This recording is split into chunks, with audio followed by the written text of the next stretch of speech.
Welcome to Inspired Living with Marc Lainhart, the Intuitive Prospector. Every Wednesday, Marc, along with his special guests, will explore thought-provoking topics and ideas that promote creativity, self-help, healing, happiness, and well-being to inspire you on your spiritual journey. Each week, Marc will discuss different paths to achieving a more spiritual, balanced, happy, and healthy lifestyle. Topics will elevate consciousness and range from metaphysics to the human and social experience and all things spiritual. Welcome to an inspired community that offers support, encouragement, and new ways of thinking. Marc is a tested, certified, and professional spiritual medium, metaphysical teacher, healer, and spiritual advisor with a spiritual practice based in Seattle, Washington.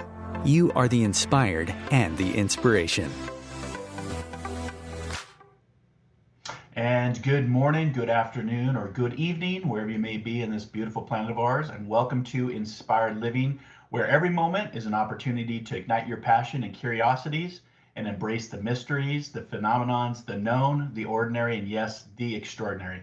I'm your host, Marc Lainhart, the Intuitive Prospector, here with you yet again for what I like to say soul adventures in an inspiring episode to explore, discuss, and discover the many diamonds within each and every one of us and the many gems that have yet to be revealed to us and the world. I'm thrilled to have you join us today as we embark on a journey of inspiration, motivation, and transformation. Whether you're tuning in from the comfort of your own home, on the road, or wherever life takes you, this show is designed to uplift your spirit and empower your dreams. Here at Inspired Living, we believe that within each of us lies the potential to create the life we desire. Together, we'll explore stories of resilience, wisdom, and creativity that will spark your imagination and encourage you to take bold steps towards your goals.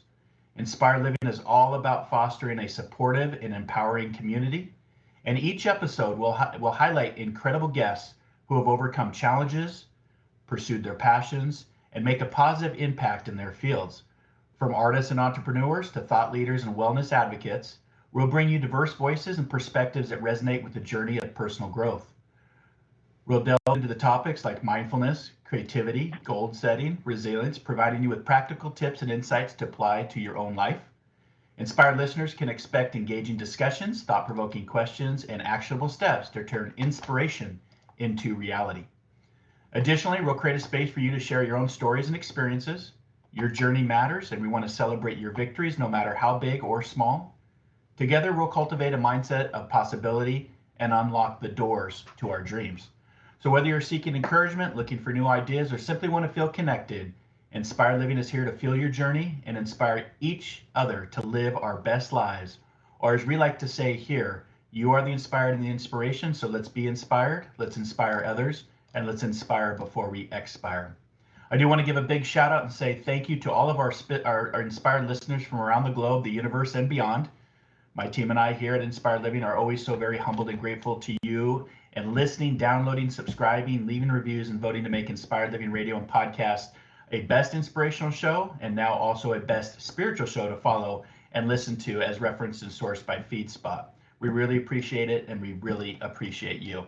If you've not yet subscribed, liked, or followed the show, there's always time to do so over on our main social media platforms at Facebook. Just look for the community page Inspired Living Radio and Podcast. Instagram, we're also now newly featured on Blue Sky and X, formerly known as Twitter. Just look for the handle Inspired for Us. That is the number 4, Inspired for Us. You can also follow shows over on our YouTube channel, Inspired Living. And we are now streaming through Audible or your favorite podcasting platforms, or you can simply say, Alexa, open up Inspired Living Podcast, and that will play this latest episode. So a new day, a new opportunity, a day we've not seen before to use our intuition to prospect this wonderful world around us. So let's get ready to be inspired and motivated because the best is yet to come. Let's go prospecting. So today we're welcoming to the show for the first time a new guest, Stephanie Warlick. She's written a very detailed guidebook called Dark and Silent Office, a Digital Accessibility Guidebook for inclusive communication in the workplace. And we're going to really break that down. And a little bit about her before we jump into this episode. She has over 30 years of rich experience. Stephanie Simmons Warlick is a seasoned expert in the guiding small businesses towards sustainable growth. As the visionary behind 5FT View Consulting, Stephanie's leadership is defined by her remarkable knack for pinpointing and resolving organizational gaps. She champions a steadfast dedication to achieving true equity, not just equality within the workplace, but with a keen eye for spotting needs and a passion for seeing projects through from conception to fruition. Stephanie thrives in the dynamic environment of small businesses where she can fully immerse herself in the entire growth cycle. Her character is rooted in empathy, compassion, and a strong sense of community and connection, ensuring that every individual's needs are truly equitable. Stephanie's innovative stand in the GAP Method coaching program is a testament to leaving the world better and supporting others in developing the awareness, skills, and resilience to, quote, think like an owner, end quote, and excel in professional settings. Unlike traditional high-level consultants who merely prescribe solutions, Stephanie prides herself on being an executive doer, rolling up her sleeves and implementing strategies alongside business owners or on their behalf rather than merely telling them what to do. Through her role as a fractional chief operating officer, COO, and executive human resource service provider, she tackles an overwhelming number of gaps, leveraging her expertise to bridge them effectively with her multifaceted expertise and unwavering dedication to making a difference. Stephanie continues to leave an indelible mark on both the business world and the literary landscape. The Dark and Silent Office Guidebooks illuminates each person's responsibility to stand in the gap and own the responsibility of daily inclusive communication in the workplace. If you want to learn more about this book that we're going to talk about today and Stephanie's journey, you can go to stephaniewarlick.com or you can visit 5, that's the number 5, ftview.com, and all of this information is also posted on our social media pages if you want to check that out. So with that, Stephanie, welcome to Inspired Living. How are you, my friend? I'm great. Thank you for having me today. I'm really excited to speak with you. Likewise, and I love that bio and what you stand for. Finding things in this world with your expertise and skill set and leaving them better. That's always been my philosophy. Find something and leave it better than how you found it, right? Yeah, it's funny that you say that, and we talk about being inspired. In retrospect, as I look back through the course of my life, I keep doing that. And I don't even realize that I'm doing it. I'm finding these holes, and I guess I was always challenged as a child to solve a problem and support my mom in a unhappy marriage, and I guess it just grew in me that way. But all the way back to being in 6th grade, I was the rover on the softball team, and I just ran around the field and filled in all the holes where my teammates needed support. So I've been doing it for a long time. I love it. So tell us a little bit first. So 5-foot view consulting. How did you come up with that? What's the reasoning behind the 5-foot view? Thanks for asking. I love this question. I thought long and hard about it when I was starting my company, and really what I wanted to exemplify for clients was that I was a consultant that supported them not at the strategic level. I can, of course, but strategy is often called the 25,000-foot view or the 30,000-foot view. Right. I really wanted it to be clear that I was down in the weeds every day with my sleeves rolled up at a very strong attention to detail level, working side by side with owners. And that's how I came up with 5-foot view. It's only a coincidence that I happen to be 5'5". And someone else asked me if that's why I named it that. I'm like, no, it's just, to me, it's down in the weeds. It's the opposite of strategy. Oh, I love that. I when I have guests on, I love to get the story behind whether it's the name of a company or the name of the book, or there's usually some sort of intention behind what we do and brings that into manifesting into our reality. And so this is not your first book. This is a book that's coming out. But tell us a little bit before we jump into today's topic, which is the Dark and Silent Office. Tell us, just for the listeners, give us a little synopsis of the other books that you've written. Yeah, so I wrote a children's book called Squirrels Bowling on the Roof. And that also was a stand in the gap kind of concept for me. I came up with the idea when my children were 2, they're about to be 23, where they were fearful of a thunderstorm. And I wanted to solve that problem. And so I said to them in our very old Cape Cod where this thunderstorm is rolling in, I said, I don't hear a thunder and lightning, because they were very frightened. I said, I hear squirrels bowling on the roof. What do you hear? And they laughed and they giggled, and I was like, oh, I might be on to something here. And when I went to seek a book or education to help me and my children, overcome their fears of loud noises or storms, I couldn't find anything. Well, they didn't really need it by the time I wrote it, and they were 22. Thank goodness. But and there have been some other books that were created since then, but I couldn't get that idea of my head for 20 years. So I finally pulled that together. That came out last year as well, and I found an amazing artist and illustrator out of Romania to support the ideas that I had in my head. And then the other book that I'm writing right now is another concept that I base my consulting and my coaching on. And this is idea of owner mindset and standing in the gap. So standing in the gap, as we discussed, is kind of seeing a problem and coming up with a solution. Whereas owner mindset, an owner stands in the gap. That's really what a visionary is. A visionary says, I see a problem, I can do it better, faster, stronger, more efficiently, whatever it is, and take care of that. So it's really bringing out my visionary entrepreneurial spirit, but it's also about an individual succeeding in the workplace. So owner mindset is to help individuals think like an owner, have the mindset of an owner, to think beyond the end of their nose and mitigate risk and take risk and be curious about solutions and thinking outside of the box. And I believe that we can teach individuals how to be more successful in the workplace that will benefit themselves professionally as well as the business by thinking like an owner. I love that. I love taking the risk. My mantra has always been, if you don't risk it, there's no biscuit. So, taking that risk, it can be a scary place, right? That we call it a leap of faith for a reason. But, I've always gone with the 3 C's in life: make a choice, take a chance, see the changes that you want to incorporate into your life. And so this leads us into your current book that's about to come out, Dark and Silent Office. I love the cover because for our listeners out there, there's actually sign language built within each letter. So it's Dark and Silent Office, but it's also sign language that's actually, behind or on the letters of that sign of each letter, and then below it you can actually see the braille for somebody that's blind or visually impaired, be able to braille that. And then this is a guidebook that you put together for digital accessibility for that inclusive communication in the workplace. How does somebody put a guidebook together for those that are hearing impaired or visually impaired? How did that come together? Yeah, the same way each of my things have come together, I saw a gap. So I was serving, before I started my own company, in a digital accessibility company, a world-renowned digital accessibility company. So maybe I should pause and explain what digital accessibility is. That is the practice of making websites and or content available to individuals who are visually impaired or hearing impaired, so that their screen readers or other devices and aids can read information on the internet.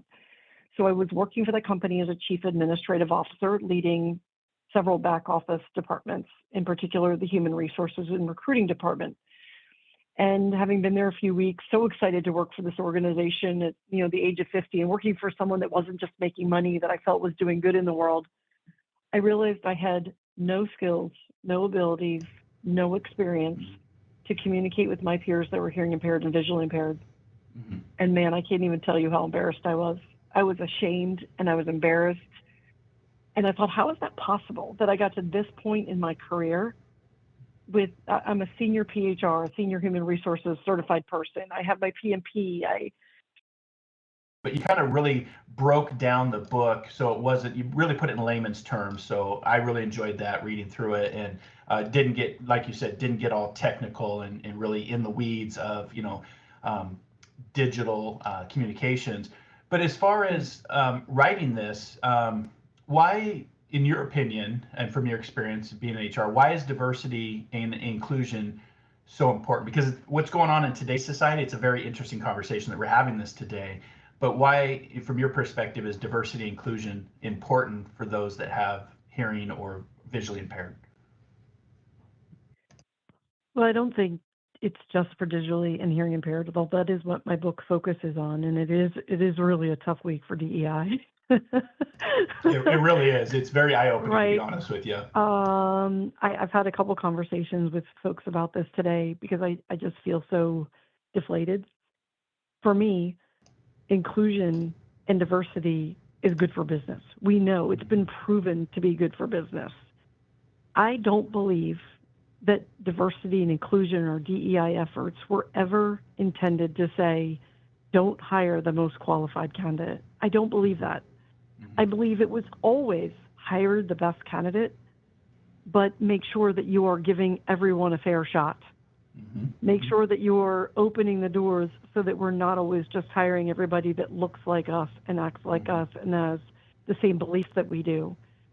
And so as I think back about writing this book, I'm sorry, my emotions went already so crazy. I already forgot the gist of your question. It's just deflating.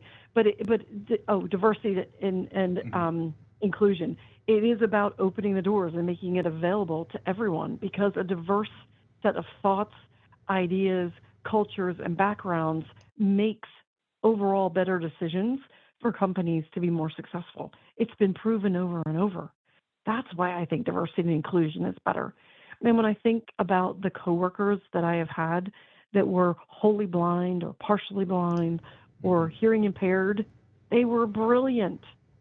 And individuals said no to them because they didn't want to deal with the extra effort that they had to put forth to accommodate that person in the workplace, or because they had a fear that the person would not be successful. And it's really that organization's failure and loss, because just because someone is visually impaired or hearing impaired does not mean that they're not brilliant and have a lot of value to add to the conversation. Right, and it's that old adage from Mary Poppins that the cover is not the book, right? And we know from history past that wasn't always the case for diversity and inclusion. And it was, a path wasn't open to everybody, a human being, but with our society today, it is more opening of opportunities of that path for the diversity and inclusion. It is, and I'm with you on the emotional part of what's currently going on in our society, to set those things back, to take those away, because our history teaches us that is not a good thing for business. And, having people in the job, regardless of, their gender or their what they look like or their religion, or if they have a disability, right? And that's why I wanted to have you on the show to talk about this, because I think the timing of this is very important to talk about diversity inclusion for people that do have impairments, because we're all brought to this planet with something, and we play the hands that we're dealt, and we want to make sure that we have an environment that allows everybody to participate in the game of life. So we're going to go to our first break, and when we come back, we're going to pick up this conversation and get more in depth to this book, and I'll ask you a few more questions.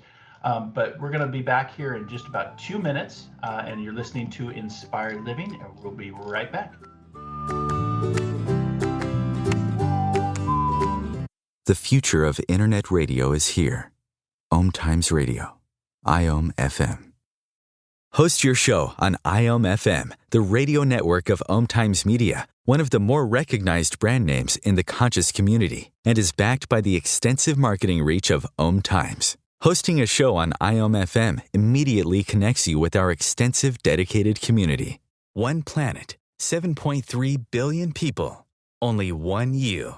Life offers us many opportunities and learning experiences. Are you ready to explore and discover this beautiful planet, the life and energy all around us, the spiritual world, and what is unseen, along with your own personal soul adventure? Marc Lainhart, the Intuitive Prospector, is the spiritual connection you have been prospecting for. Internationally known as a tested and professional clairvoyant medium and spiritual advisor, Marc's work as a metaphysical teacher, medical instructor, radio show host, inspirational writer, and hiking guide are here to help you on a journey of self-discovery, healing, inspiration, education, and a whole lot of spiritual awesomeness.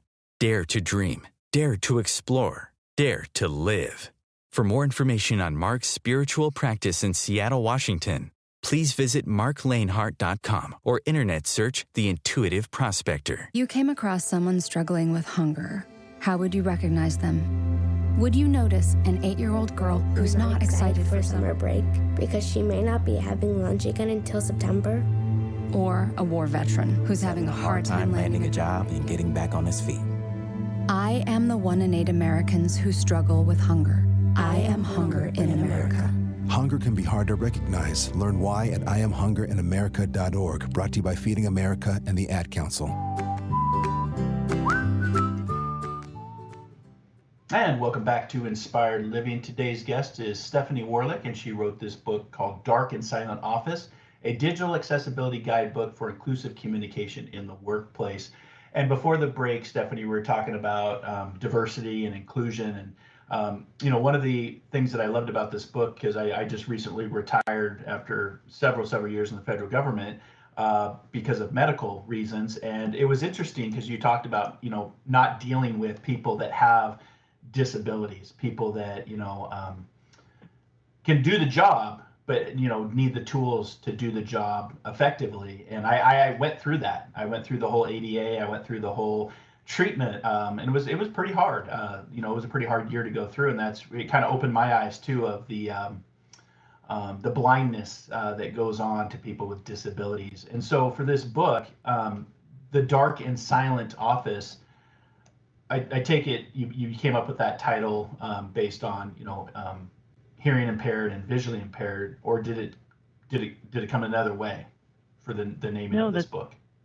That's exactly how it came about. I was envisioning what it must feel like to be individuals that are in a workplace and are isolated because they don't have effective means to communicate with their peers. And while it may also, in a good place, be dark and silent for some individuals because of their abilities, we can make it a brighter place by including them in the conversation in the way that they can communicate. And so, yeah, it's about representing those individuals. Mm-hmm. And in this guidebook, take it for the listeners, just kind of take us through. They get this guidebook. What would be one of the first places that you'd start? Let's kind of role play a little bit here. I'm getting older, so I'm becoming both visually impaired and hearing impaired as I get older. I think that's just age. But what would this guidebook, how would you use this guidebook to incorporate for somebody that's having these impairments to help them be successful in the workplace? Where would be the starting point for this guidebook? Yeah, so let me clarify one thing. I think this book, while it could be read by individuals with disabilities, this is really a book to bring awareness and education to individuals that don't have disabilities. A lot of the problems that we have, or the lack of initiatives, are because of a lack of awareness. Many of us do not have someone close in our life who has been visual impaired or hearing impaired, and therefore they don't know the challenges that those individuals experience. And when you don't have that awareness, you don't take initiative or you don't take action because you don't realize it exists. So the book was developed to help HR professionals say, here's the awareness that you need, and now that you have awareness, we can do better. But the first step is really awareness.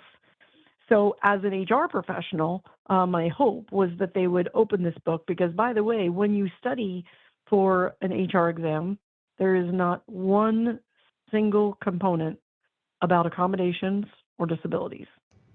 Really? Isn't that crazy? That's actually very surprising to hear that within an HR format that there would not be questions addressing such real-world applications. Wow. Real-world applications with millions of individuals with disabilities. It is not addressed. So the way I would open it, let's say, is to, and my hope was that people would open them. I opened up the contents for myself. The way I would open it is say, okay, what can I do immediately to make my artifacts, the content that I create for my coworkers, accessible? And that's really what I speak about when I talk to organizations or small HR groups. How do I communicate? Because I don't communicate with my peers through a website most often. I communicate with them via a chat, via text, via an email, Word documents, and so forth.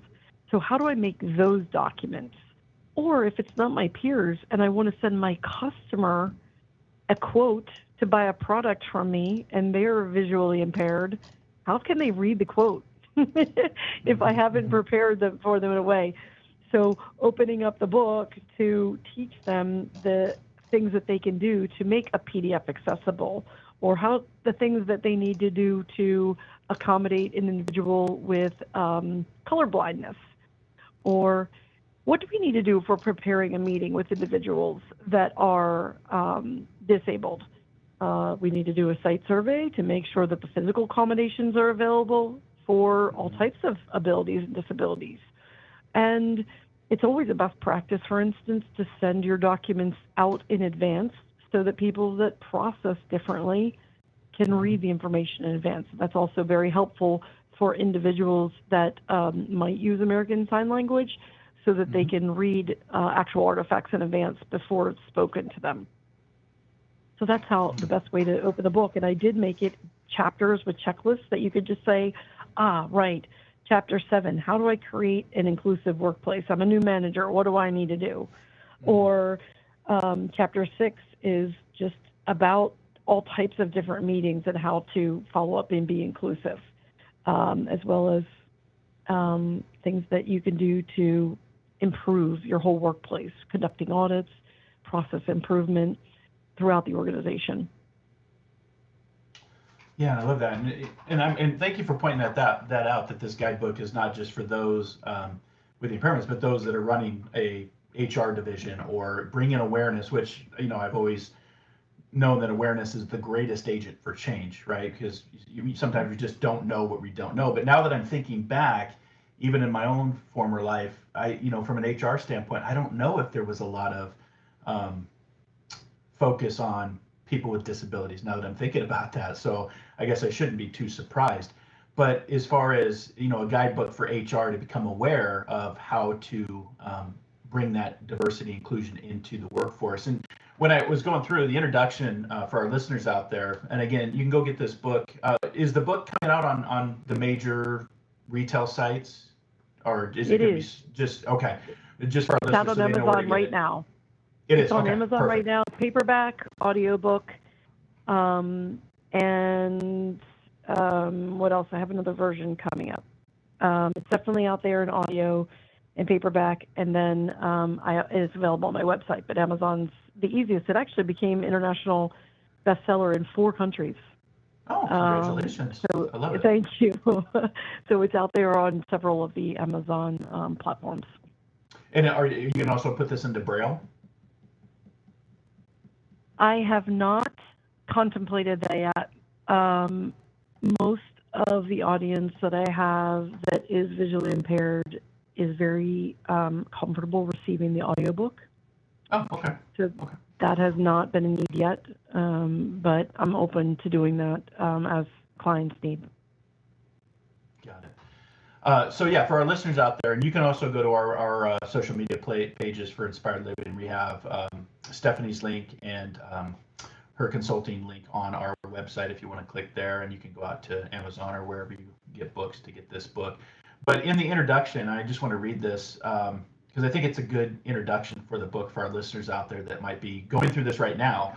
And a lot of times I find that my shows are really in line with what's going on in society, like what this conversation is and what's going on within society. But it says, in today's rapidly digitalization world, the concept of accessibility has transcended physical spaces to encompass the digital realm. Digital accessibility ensures that all individuals, including those with disabilities, have equal access to digital information, communication, and tools. This chapter dwells into the definition, importance, and scope of digital accessibility, emphasizing its crucial role in modern workplaces. Additionally, it provides an overview of visual and hearing impairments, highlighting the need for inclusive digital practices.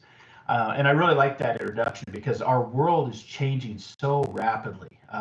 With just, as AI starts to come in, I think that's going to be a benefit for those that are visually or hearing impaired and those that have disabilities. I think AI from a healthcare standpoint is going to really revolutionize some of the things that are going on, the treatments and documentation and medical records. And so, for this fast changing world, and I, for my own personal journey, I have a family member who actually, she's my niece, she's my hero. She was born with severe cerebral palsy, so I do know firsthand, people with disabilities that don't have a fair access pathway to even work in the workforce because of their disabilities. But I love that you put this out here in reality, so hopefully HR directorates can start to encompass this and become aware. I think this book is really about bringing awareness to a much need, or like you said, fill in that gap, addressing the gap, finding a solution for that gap, and I think that's very important. As far as the book, Stephanie, what's one of your favorite chapters of the book? What did you really enjoy writing about? I really enjoy talking about the actual checklists about how to make the content accessible. So when I speak to individuals, I'm trying to flip to see what chapter that is. It's a couple different sections, but let me describe what I talk about, and that is that with low tech skills, no effort or little effort, and no extra cost, individuals can take the onus upon themselves to be more digitally accessible or content accessible, have more content accessible.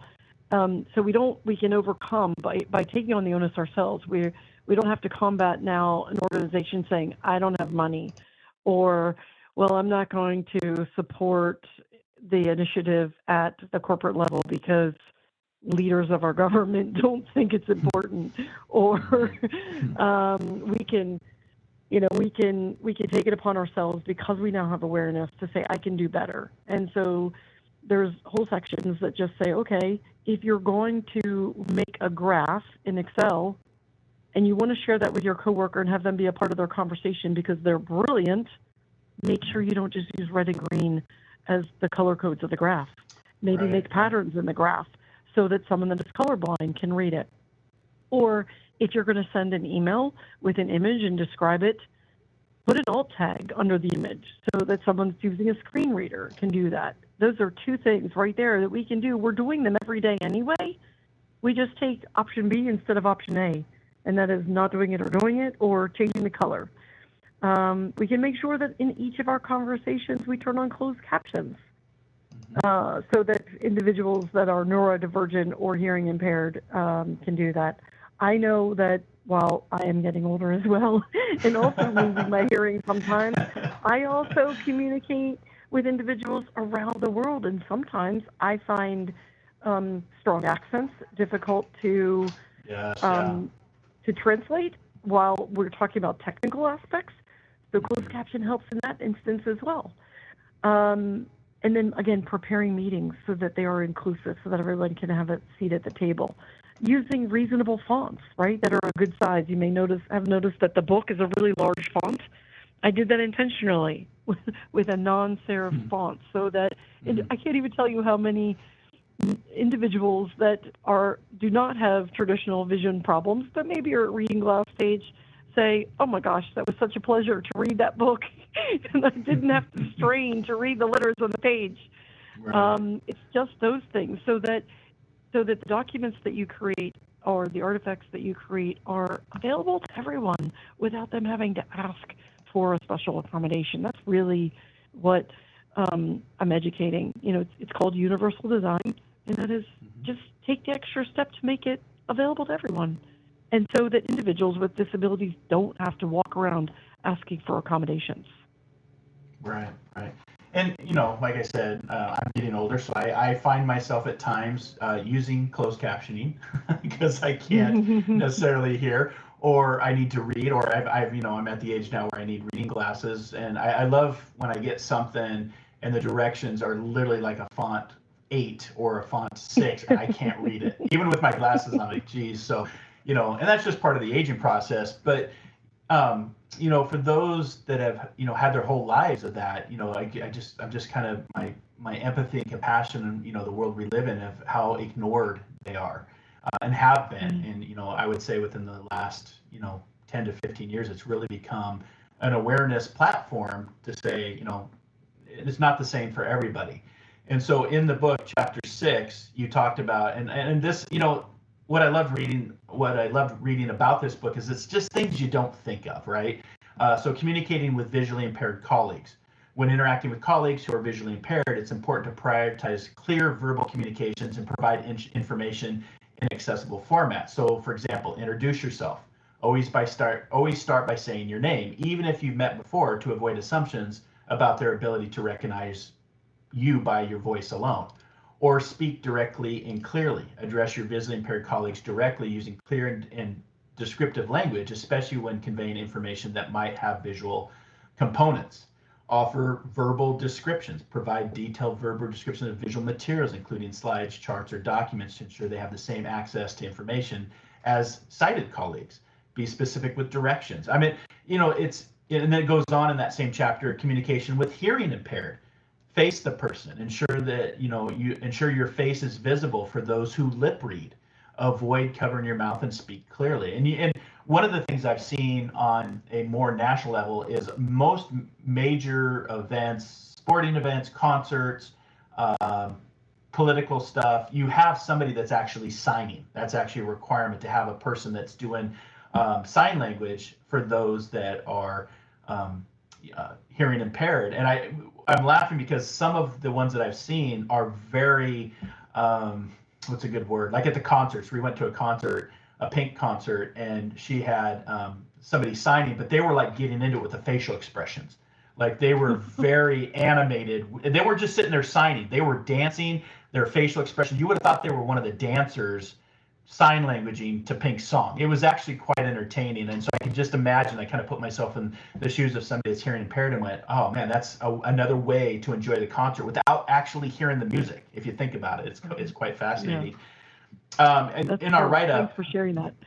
yeah. It's again, this episode I think is about bringing awareness and using this guidebook for HR people, but also bringing awareness to the listening audience about, maybe you've been blessed and you don't have any impairments. But like I said, as I get older, I'm finding my impairments are growing. I've got a family member that has been impaired her whole life, but yet she is so amazing. She's my hero.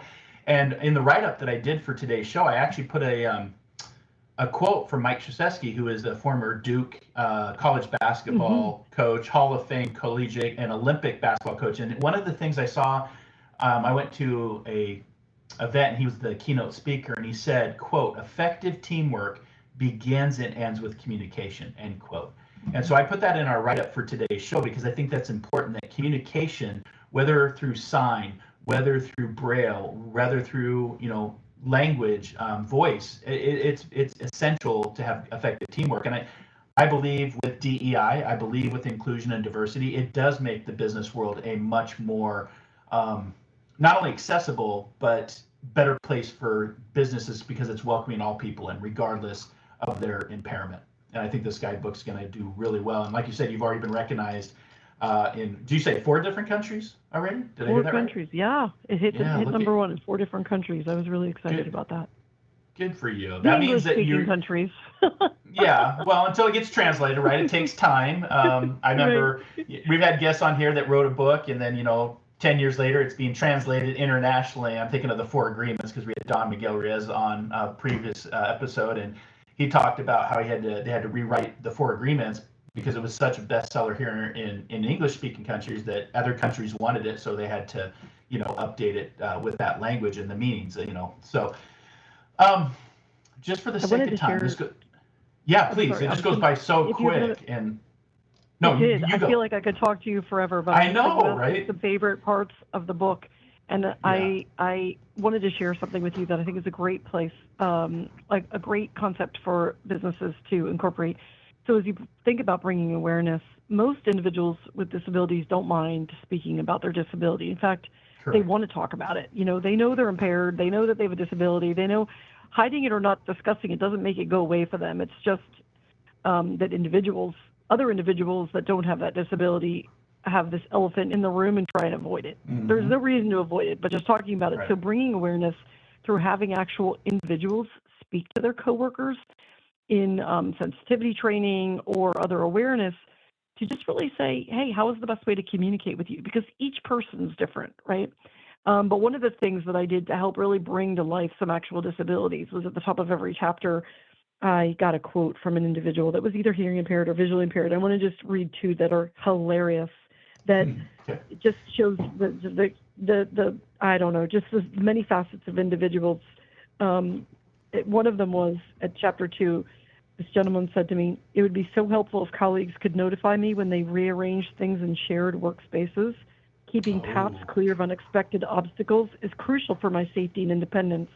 I would also rather put sugar in my coffee than salt." So I laughed at that, but it was not out of the realm of that he was bumping into things and tripping. And the other person, and this one really made me laugh, was, "People think because I'm blind they need to scream when they talk to me. All it really means to me is they're sending a telepathic command to be punched in the face." I love it. So I had a lot of fun interviewing people to get information, but just want to point out that every person, not all blind people are the same, not all hearing impaired people are the same, or deaf with a capital D. So just communicating with individuals and asking each person individually, how can I best communicate with you? Have effective and collaborative communication is really the best way to go forth. Yeah, brilliant. Yeah, thank you for sharing it, because those are real world applications that they've gone through. Instead of sugar, I got salt. Somebody was, yelling at me in my face. And, I think about this as well, for the listening audience out there too, when you're talking to somebody with an impairment or disability, and Stephanie's right, talk to them. Don't talk at them. Don't, raise your tone. Or, I've seen it where my niece is in her 30s, and even though she's severely, cerebral palsy, people come up to her and they talk to her like she's a 5-year-old child. And it's like, well, she's not 5 years old. She's 30. Her disability doesn't change her age, right? And so, and I think that's important that you just said, Stephanie, is just ask them how they like to communicate. Just start off from the very beginning, like, how do you like to communicate? And I think that makes you a more intelligent being, because you're aware of that. But we also live in a world where people don't have the awareness, right? There's a lot of ignorance out there. There's a lot of people that are all about themselves and don't care about that. But that's why I do this show. That's why I have people like yourself on to talk about, to bring that awareness and bring that energy and ripple effect into our consciousness. And so I guarantee you from this show, if we reach one person, then we've done our job today. But if you want to get this book, for the listening audience, go get this book, have it on the bookshelf. Again, there's just so many tips in here that just food for thought, things you don't think about, from meetings to communication with somebody that's hearing impaired, visually impaired, tips for physical meetings. Stephanie does a really good job of breaking it down. It's a very easy read. I'm with you. I get about a book a week for this show, with upcoming guests, and so I only have so much time to dedicate to going through the book, and I was able to get through this pretty quickly. The book itself is about 180 pages from beginning to end, so it's a real easy read, and I think it'd be beneficial for people to have this on their bookshelf. But as we wrap up, I can't believe how quick this hour has gone by. Why do you feel, from writing this journey and this book, why is exclusivity education, why should that be a cornerstone for companies onboarding? Because like you said, you were in HR for how many years, and you never even really approached this topic. What would be the cornerstone for people that are small businesses or large corporations? What would be the cornerstone of having inclusivity education as part of their HR system? Diversity breeds successful cultures and successful businesses. That's the cornerstone. So it turns out that while disappointing, compelling individuals to be just good people is not enough. But if we are talking to business owners or successful congregations or communities, we know that diversity has been proven to be good. And I'm looking at a stat on the AP today, and as we talk about kind of translating this to what's happening to the federal government this week, the article that came out of AP and it posted says our federal government is in 2022 was represented by 60% white and 55% male overall, 75% white and 60% male at the senior executive level. So while that just talks about racial demographics, I guess my thought is we want our federal government and our businesses and our communities to be representative of the whole community. And when we don't apply diversity and inclusion, we don't have organizations, companies, communities, teams, congregations, or federal governments that are representative of the people that they support. And that can't be good. I don't know what to say. Lots of words today, I guess. I know it's, but again, we're counteracting this with this show today. We're counteracting what's going on. I just left the federal government. I can speak because I was in the inside for 23 years, and that statistic is very accurate. And what did you say? You said diversity breeds success. Say that one part again. I think that was a diamond right there as far as what you just said. Well, I hope you're recording this because I can't remember what I said. We are. It was something about diversity breeds success, or diversity brings. I think that's what I said. Diversity breeds success, and we know I think that's positive important. cultures. It does. There's statistics and statistics. If we had more time, I could share with you all of the statistics that show how businesses are more fiscally sound, more successful, have happier cultures, especially with the younger generation who believes very much in being accepting of individuals of all walks of life. And that's where our companies are going. And if we want to keep up with hiring individuals and having successful cultures, then organizations need to get on board with that. Yeah, I agree. And I think that the generations behind us are more mindful and aware of that than our generation ever was. So I just want to say thank you for being on the show today. I'd love to have you back. What's your next gap? What's the next gap you're going to try to fill? It's my need to go to a beach right now. I don't know. I'm pretty busy supporting my consulting clients as a fractional COO. Yeah. So that's gonna be pretty busy, and I'm just ready for warm weather already. I don't know. When I think of it, I'll let you know. They sort of come out of left field and then stick in my head until they don't go away. So I don't know what that is yet. Fill in the gap on a beach with a nice margarita or pina colada, whatever your preference is. Exactly. You know me well. So again, Stephanie, thanks for being on. Continue the great work that you're doing. We love to have guests like yourself that inspire, encourage, motivate, think outside the box, people that are making a real difference in our world. And right now, with everything that's going on, this too shall pass, but this book will be there after we've gone through this, the storm that we're going through. The last question I have for you before we end, who or what inspires you? My girls are my everything. They are beautiful people. They inspire me to be better every day, to be healthier, be stronger, and to be a better person. And I hope to help contribute to that in this world so that they have a great rest of their lives. Great. And we'll give a shout out to them, and they'll carry on that positive vibration as well. So thanks again, Stephanie, for being on. We really appreciate you and keep up with the great work that you're doing. So for our listeners out there, this is the book is called Dark and Silent Office, a Digital Accessibility Guidebook for Inclusive Communication in the Workplace, and you can get that book wherever books are sold. Look for Stephanie Warlick. Until our next soul adventure together, be kind, be caring, be compassionate, and most importantly, wherever you're at in this world, dare to dream, dare to explore, dare to live, and discover the diamond within. We'll see you next time here on Inspired Living. Take care, everybody.